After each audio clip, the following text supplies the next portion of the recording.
Olá a todos que nos acompanham, eu sou Elisa Vaz, repórter do Grupo Liberal, e eu estou aqui com o Rodrigo Kites, que é diretor-presidente da Fundação Guamá de Tecnologia. Professor, vamos começar. O senhor quer falar alguma coisa antes da gente ir para as perguntas? Tá, tudo bem, estou à disposição de vocês aqui. Obrigado por me convidar. Então, professor, o ChatGPT ficou muito popular recentemente e as pessoas começaram a dizer que ele ia substituir algumas profissões.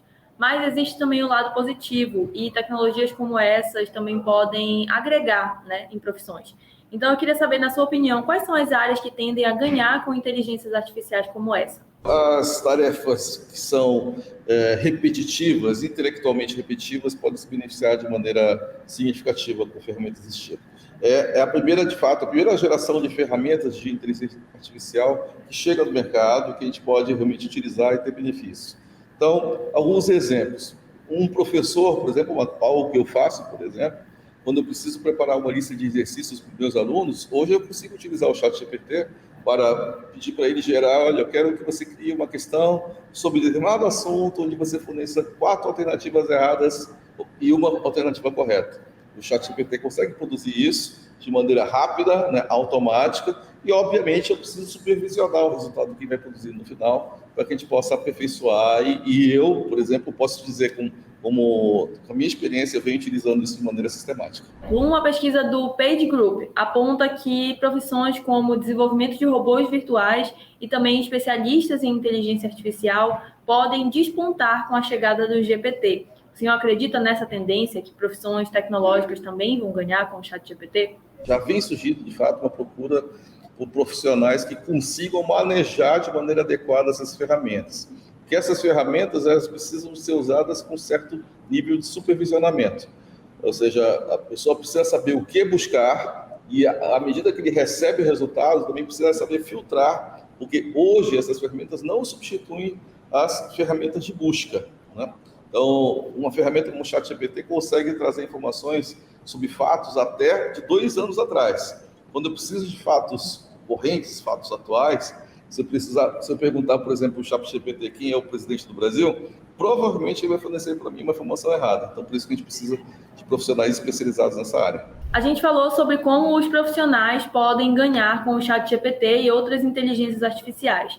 Mas também existe uma tendência das empresas adaptarem essas tecnologias. Então, como as corporações podem incluir tecnologias como essas na sua rotina? De maneira geral, essas ferramentas podem ser instrumentos valiosos para instrumentos de tomada de decisão. Ou seja, eu preciso tomar uma decisão, preciso ponderar riscos, elementos favoráveis. Essas ferramentas conseguem fazer uma análise, apoiar as empresas a tomarem decisões nesse aspecto. Tem 2 exemplos que eu gosto de citar, que eu vejo e utilizo esses exemplos de maneira sistemática.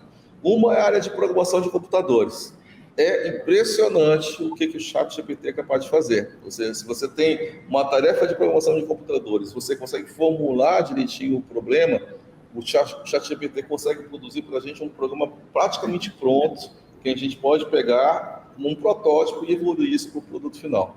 Outro exemplo que é muito utilizado no jornalismo é a área de produção de infográficos. Vocês, na área de jornalismo, utilizam muito os infográficos para simplificar de maneira gráfica uma determinada realidade, apresentar um determinado diagnóstico, e os infográficos conseguem ser produzidos de maneira automática com essas ferramentas atuais. E o senhor acha que o ChatGPT e outras inteligências artificiais têm feito parte da rotina das empresas aqui do Pará? Ou essa é uma tendência que a gente ainda precisa avançar um pouco mais? Não, de fato, essas ferramentas estão muito longe da realidade de mercado. São pouquíssimas empresas. De fato, eu não conheço nenhuma empresa fora do contexto de ciência e tecnologia que venha utilizando o ChatGPT. São muitas iniciativas isoladas, assim, de, às vezes, uma ou outra pessoa responsável, até mesmo no órgão público, responsável por áreas de inovação, que tem contato com esse tipo de tecnologia e utiliza isso, né? O que eu vejo o pessoal tendo mais acesso é a ferramenta que a Microsoft lançou, que é o Copilot, né? Que é aquela que ajuda você a produzir, com a mesma tecnologia do ChatGPT, ajuda a preparar documentos do Word, já com um pré-documento feito. Você pede, por exemplo, para fazer slides do PowerPoint, ele já cria os modelos adequados com a tua ideia, né? Então, isso eu já vejo algumas pessoas conhecidas ao meu redor utilizando, mas isso não é um uso sistemático pelas empresas. O senhor diria que é necessário que as empresas invistam em tecnologias desse tipo para até se manterem mais competitivas no mercado hoje em dia? Eu acho que isso vai ter um papel muito importante no futuro, porque a capacidade de produzir resultados de qualidade rapidamente é impressionante o que essa tecnologia é capaz de fornecer.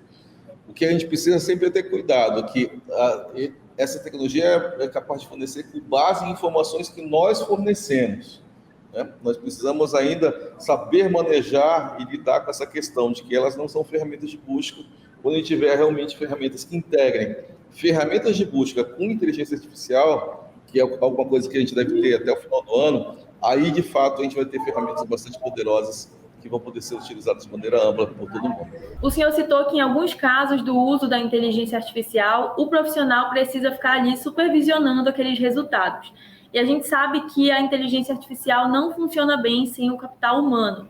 Então, na sua opinião, é necessário que os profissionais continuem se aperfeiçoando em tecnologias desse tipo? É necessário sim capacitação. Eu não consigo te responder com certeza, eu acho que ninguém consegue te responder com certeza sobre que tipo de formação é necessária. Porque isso depende muito do contexto da empresa que a gente está trabalhando. Se eu estou trabalhando, por exemplo, numa empresa financeira, a pessoa que está manejando uma ferramenta do ChatGPT tem que entender do contexto de finanças e economia para poder entender se aqueles resultados que estão sendo produzidos fazem sentido. Da mesma maneira, se eu trabalho numa empresa por exemplo, de economia criativa, eu tenho que saber dos padrões, dos aspectos que são usuais naquela área para poder se beneficiar daqueles resultados.